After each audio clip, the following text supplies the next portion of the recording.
10वीं कक्षा के छात्रों, आपको पुनः गूगल क्लास में एक बार फिर से स्वागत। 12वां क्वेश्चन आगे अपन करना चाह रहे हैं। तो 12वां क्वेश्चन है क्या, आप लोग बुक खोल लें और समझें कि एक कार सरायपाली से 75 किलोमीटर प्रति घंटा की औसत चाल से चलकर रायपुर 4 घंटे में पहुंचती है। 75 की स्पीड में चलने के बाद वो रायपुर कितने घंटे में पहुंचती है? 4 घंटे में पहुंचती है। फिर द्वितीय सेकंड चांस क्या होता है कि वो फिर सरायपाली से चलना प्रारंभ करती है, लेकिन उसके मार्ग में ट्रैफिक बढ़ जाता है के कारण उसकी औसत चाल 15 किलोमीटर प्रति घंटा कम हो जाती है। तो कार को रायपुर पहुंचने में कितना समय लगेगा? मान लीजिए कोई कारणवश बाधा हो जाए तो 15 किलोमीटर प्रति घंटा की कमी हो जाए उसके चाल में, तो फिर अभी 4 घंटे में पहुंच रही थी 75 की स्पीड पे चलने के बाद, लेकिन फिर वो जब 15 किलोमीटर प्रति घंटा की यदि उसकी चाल में कमी आ गई प्रति घंटा, तो वह कितने घंटे में पहुंचेगी? ठीक है, तो हल करने की पोजीशन में जब जाएंगे तो अब आप यहाँ ध्यान देंगे कि एक कार जब सरायपाली से रायपुर 75 किलोमीटर प्रति घंटे की औसत चाल से चलकर 4 घंटे में पहुंचती है ना। और अब क्या है, मार्ग में बाधा के कारण माने ट्रैफिक के कारण उसके चाल में 15 किलोमीटर प्रति घंटा की कमी हो जाती है। ये भी हमने क्वेश्चन से ही लिखा हुआ है, लेकिन हल में भी लिखना है। अतः तब कार 75 कमी हुई है, पहले वो 75 की चल रही थी, तो 15 जो कमी हुई है उसको आप घटा दीजिए, तो क्या हो गया? अब 60 किलोमीटर प्रति घंटा बचा। जब 60 किलोमीटर प्रति घंटा की चाल से चलकर रायपुर वो x घंटे में पहुंचेगी, हमने मान लिया भाई। तब जब 60 में चलेगी तो x घंटे में चलेगी। अब सोचने की समझने की बात यह है कि यदि वो स्पीड से चलती है तो 4 घंटा समय लगता है, तो यदि वो कम स्पीड में चलेगी तो अब उसको लेट लगेगा। तो यहाँ पर कम हुआ तो समय ज़्यादा लगेगा, यहाँ कम स्पीड हुई तो समय ज़्यादा होगा। अब वो 60 की स्पीड में चलेगी तो उसको 5 घंटे लग सकते हैं, 6 घंटे लग सकते हैं, 7 घंटे लग सकते हैं, पर ज़्यादा ही लगेंगे, क्योंकि जब 75 चल रही थी तो 4 घंटे लग रहे थे, तो अब कम स्पीड से चलेगी तो उसको समय ज़्यादा। तो यहाँ पर कम हुआ, यहाँ पर अब ज़्यादा ही आंसर आएगा। अब आप लोग समझ गए होंगे। अब इसका आप लोगों को विचरण तैयार करना है। तो कैसे विचरण तैयार होगा? अब आप यहाँ पर एक डिब्बा बना दो। डिब्बा बना दोगे तो इसमें आप लिखोगे पहले औसत चाल, कार की औसत चाल लिख सकते हो, कार की औसत चाल किस में है भैया? किलोमीटर प्रति घंटे में है। और यहाँ पर है लगा समय, लगा समय, पहुँचने में लगा समय है, तो समय है आपका घंटों में। यहाँ पर आपको क्या लिखना है? 75 लिखना है और इसमें 60 लिखना है, चाल है तो। और यहाँ पर 4 घंटे का समय लगा है और यहाँ x घंटे का समय लगा है। चलिए ये बात हो गई। चूँकि यह विचरण क्या है? यह विचरण व्युत्क्रमानुपाती है।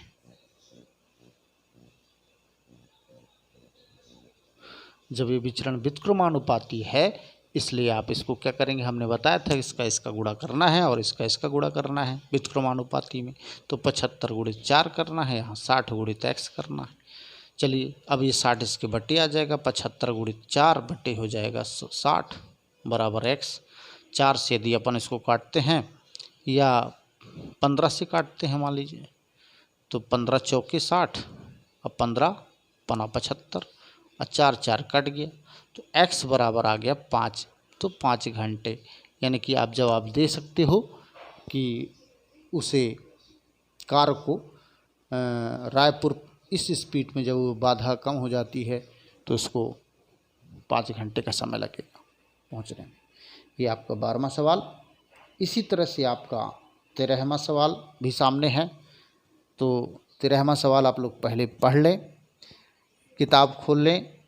यदि 10 बल्बों को 60 दिन तक 4 घंटे प्रतिदिन जलाते हैं तो बिजली का बिल आता है 80 रुपये। ध्यान देंगे एक बार फिर से, 10 ठे बल्ब यदि आपके जल रहे हैं, लेकिन पर डे प्रतिदिन 4 घंटे जल रहे हैं, पर डे 4 घंटे जलते हैं, और ये प्रक्रिया 60 दिन तक होती है। 4 घंटे रोज़ जलना 60 दिन तक होती है, और 10 ठो बल्ब कंटिन्यू, 10 ठो बल्ब यदि आपके जलते हैं 60 दिन तक जलते हैं, लेकिन 4 घंटे पर डे भी जलते हैं। इस तरह से 80 रुपया 60 दिन का जो बिजली बिल आया वो 80 रुपया आया। तो कितने बल्ब 16 दिन अब जलें, 3 घंटे पर डे जलें, तो बिजली बिल 40 रुपया आएगा। ये हमें सवाल के द्वारा प्राप्त करना है। तो इसका भी हल देखें।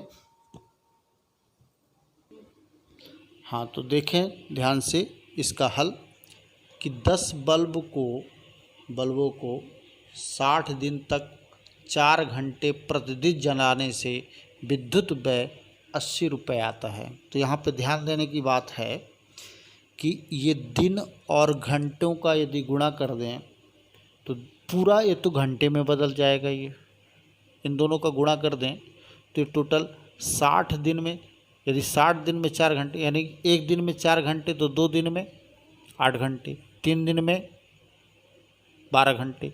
इस तरह से 60 का गुणा यदि कर दें तो इतने घंटे जलेगा बल्ब, ये अपन को यहाँ पर पता चलने वाला है। तो देखिए इसको ही हम अपन क्या लिखते हैं, इस सेंटेंस को थोड़ा सा बदलाव करेंगे कि 10 बल्बों को यदि हम यहाँ 60 दिन का गुणा 4 से कर देते हैं तो 4 छंग 24 हो गया।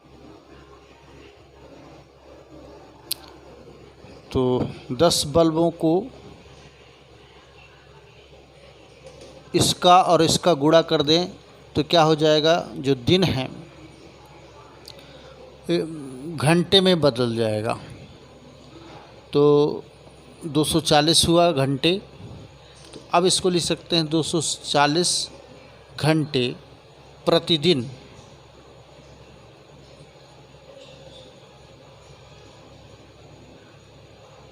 जलाने में विद्युत व्यय बराबर होगा 80 रुपये। सेंटेंस वही लिखा गया है, केवल ये आपको यहाँ पर है कि 60 दिन तक जो 4 घंटे प्रतिदिन जल रहा था, तो अब इसको क्या हो गया, पर डे जलने की स्थिति आ गई कि 240 घंटे पर डे जला है। तो प्रतिदिन यहाँ से अब हटना पड़ेगा, नहीं तो नहीं जमेगा। 240 घंटे, 10 बल्ब 240 घंटे जलते हैं। अब इस 10 बल्बों को भी हम एक बल्ब के रूप में कन्वर्ट करना चाहते हैं। तो यदि एक बल्ब 240 घंटे जलता है, 10 बल्ब 240 घंटे जलते हैं, तो इसको यदि एक बल्ब समझा जाए तो इस 10 का भी इसमें गुणा कर दें तो वो टोटल घंटे में उसमें भी पहुंच जाएगा। क्योंकि देखिए एक बल्ब जो है 240 घंटा जलता है, दूसरा बल्ब भी 240 घंटा जलता है, तीसरा बल्ब, इस तरह से 10 बल्ब आपके क्या हैं 240 घंटे जल रहे हैं। इसका मतलब ये निकल रहा है। तो यदि हम ये 10 बल्बों को कितने जले, तो इसका यदि हम टोटल करेंगे तो ये 10 बार का जोड़ करना है। तो 10 बार का जोड़ ना करके हम 240 में यदि 10 भर का गुणा कर दें तो ये क्या हो जाएगा, एक बल्ब जलने की कंडीशन निकल आएगी कि एक बल्ब कितना जलता है। 10 के जगह में एक बल्ब को कन्वर्ट कर लिया गया है। तो यहाँ पर लिख सकते हैं एक बल्ब को 240 गुणित कितना 10 बराबर हो जाएगा कितना 2400 घंटे जलाने का विद्युत व्यय कितना हो जाएगा, 80 रुपये हो जाएगा। वही चीज़ लिखा है, लेकिन ये सब चीज़ हमने एक बल्ब में कन्वर्ट कर डाला। यही प्रक्रिया ये हमने एक्स बल्ब मान लिया है भाई, 16 दिन तक जलता है, 3 घंटे पर डे जल रहा है, तो इसको भी वही काम करना है। तो ये एक्स, अभी अपन एक्स बल्ब लिख रहे हैं, 16 और 3 का गुणा कर दें तो इनको एक्स बल्बों को 16 गुणित 3 करने के बाद टोटल घंटे में कन्वर्ट हो गया। तो 16 गुणित 16 3 48 घंटे जलाए गए। प्रतिदिन नहीं हट जाए, प्रतिदिन हट गया, क्योंकि वो तो दर लिखी थी कि 16 दिन माने पर डे 3 घंटे जलता। अब यहाँ पर पर डे की बात नहीं आएगी, 48 घंटे ही जलता है। क्या एक्स बल्ब जो है 48 घंटे जलते हैं, कहने का मतलब ये हो गया। जलाने में विद्युत व्यय कितना हो गया, 40 रुपये ही है। वही सेंटेंस लिख रहा है, सिर्फ बदलाव हो रहा है। अब यहाँ पर जब एक्स बल्ब, जैसे अभी अपन ने 10 को 1 में कन्वर्ट किया था, तो 10 का क्या कर दिए हैं, ये घंटे में भी गुणा कर दिए हैं, तो क्या हो गया हो टोटल, वो तब भी एक बल्ब की कंडीशन निकल आई। तो यहाँ भी हमको एक बल्ब की कंडीशन निकालनी है। एक बल्ब को 48 गुणित, अब यहाँ पर हम एक्स कर दें, तो अब इसको तो 48 एक्स ही लिखना होगा। 48 एक्स घंटे जलाने का विद्युत व्यय कितना कहलाएगा, 40 रुपये कहलाएगा। अब अपन को ये दोनों लाइन पे फोकस कर लेना है, ये दोनों लाइनों पर। अब ये ध्यान दो कि ये विचरण कैसे है। तो देखो भैया, एक बल्ब है 2400 घंटे जला तो 80 रुपया मिलना है। यदि एक बल्ब है 48 घंटे जलता है, 48 एक्स घंटे जलता है, तो 40 रुपया व्यय आता है। तो जितने बल्ब होंगे, बल्बों की संख्या आप बढ़ाते जाइए और उस या घंटों की संख्या आप बढ़ाते जाइए, जितने घंटे जलने की, तो घंटे बढ़ेंगे तो विद्युत व्यय अधिक आएगा। और यदि कम करते हो तो उसका बिजली बिल कम आएगा। तो बात यही है, ये कम हुआ है, ये कम हुआ है, इसलिए ये कम हुआ है। तो जब कम होता है तो उधर भी कम होता है, तो वो वाली स्थिति क्या है, वो वाली स्थिति है अनुक्रमानुपाती। इसलिए आपको इस बार जब डिब्बा बनाओगे तो डिब्बा तो बनेगा पर विचरण रहेगा अनुक्रमानुपाती, समझना पड़ेगा इसको। तो यहाँ पर लिखेंगे बल्ब जलने का समय घंटे में, और यहाँ पर है विद्युत व्यय, विद्युत व्यय। यदि आपका एक बल्ब 2400 घंटे जलता है तो उसका विद्युत व्यय आता है 80 रुपया। और जब 48 एक्स घंटे जलते हैं बल्ब, एक बल्ब जलता है, सॉरी एक बल्ब ही है, तो विद्युत बिल 40 रुपया आता है। विचरण हमने पहले समझा दिया है कि यह विचरण अनुक्रमानुपाती है, यह विचरण अनुक्रमानुपाती है। जब अनुक्रमानुपाती विचरण होगा तो हमें इसका अनुपात ऐसे अनुपात ही लेना होगा, सीधा सीधा अनुपात। मतलब 2400 बटे आपको 80 लेना होगा। अनुक्रमानुपाती में सीधा सीधा अनुपात लेना होता है और उसमें सीधे इन दोनों का गुणा करना पड़ता है। इसका भर कंफ्यूज नहीं होना। 48x बटे यहाँ पर 40। चलिए 40 से 80 यहाँ पर भी काट सकते हैं अपन। 40 से कम 40, 40 दूनी 80, और 2 से यदि यहाँ पर भी काटें तो 2 से 24 भी कट जाएगा, काट सकते हैं 2 से, तो क्या हो जाएगा 1200 हो गया। चलिए इतना भी काम कंप्लीट हो गया।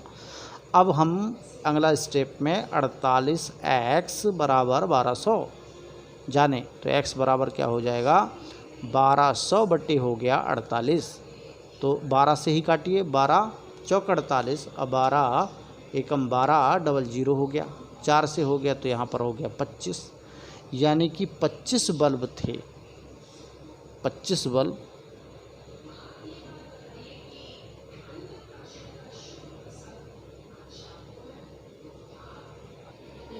तो इसका आंसर आ गया x बराबर 25 बल्ब।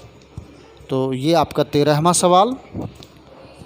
अब है 14वां थोड़ा सा जैसे अपन ने पहले सवालों को किया है वैसी है, थोड़ा सा परिवर्तन आता है, उसको आप लोग ध्यान से देखें और समझें, ये स्वयं करना होगा। थोड़ा सा परिवर्तन है, थोड़ा सा समझ लेंगे तो बन जाएगा, क्वेश्चन आप निकाल लेंगे। किसी काम को 48 मजदूर 8 घंटे प्रतिदिन काम करके 25 दिन में पूरा कर लेते, ऐसा सेंटेंस तो अपन ने ऊपर पढ़ा हुआ है ऊपर वाले सवालों में कि 48 मजदूर है, 8 घंटे पर डे काम करते हैं तो 25 दिन में पूरा कर लेते हैं। तो इसको घंटे में बदलने के लिए आप 25 अट्ठे 200 लिख दोगे कि 48 मजदूर 200 घंटे काम करते हुए काम को पूरा कर लेते हैं। अब 30 आदमी उस काम के दुगने कार्य को 10 घंटे में कितना करेंगे?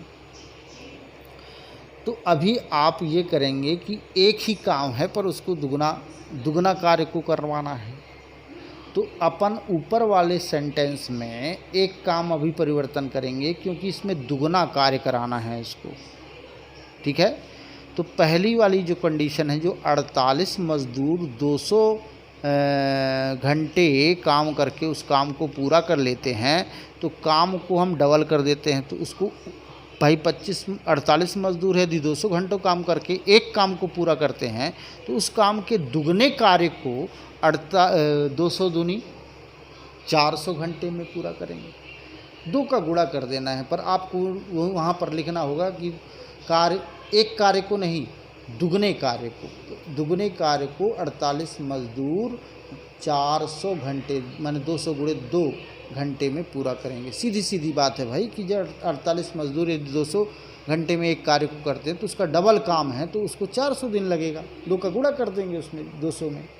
200 कहाँ से आएगा ये समझ गए होंगे, 25 गुणित 8 करने पे आ गया है।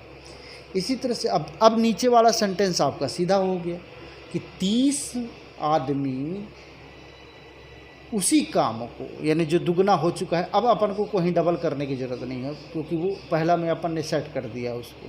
तो उस काम को 10 घंटे प्रतिदिन करके x दिन में पूरा करेंगे। उसको ये लिख देना है सीधे सीधे। तो x दिन में पूरा करेंगे माने कि उसको दिन में पूरा करना है, तो x का 10 में गुणा करके आप उसको टोटल घंटे बना दी। तो 10 घंटे में पूरा करेंगे उसी कार्य को, जो दुगना कार्य है उसी कार्य को। अब यहाँ पर डबल नहीं करना है आप, ये बात हो गई। तो वहाँ पर 48 हुआ और 400 हुआ, 400 और यहाँ क्या हुआ 30 हुआ आदमी और वहाँ 10x घंटे हो गया। बस 10x घंटे का और 48 वित्त प्रमाणुपाती विचरण बनेगा। तो ये बन जाना चाहिए आप लोगों को, यदि थोड़ा सा ध्यान लगाएंगे तो अवश्य रूप से बनेगा। बस ये ध्यान रखना कि पहले में जो पहला सेंटेंस तो इसे लिख देना है, फिर 8 में 400 का गुणा करके पर डे बना लें, वो घंटे बना लेंगे जैसे अपन ने 9वां 10वां 11वां में किए थे ऐसे सवाल।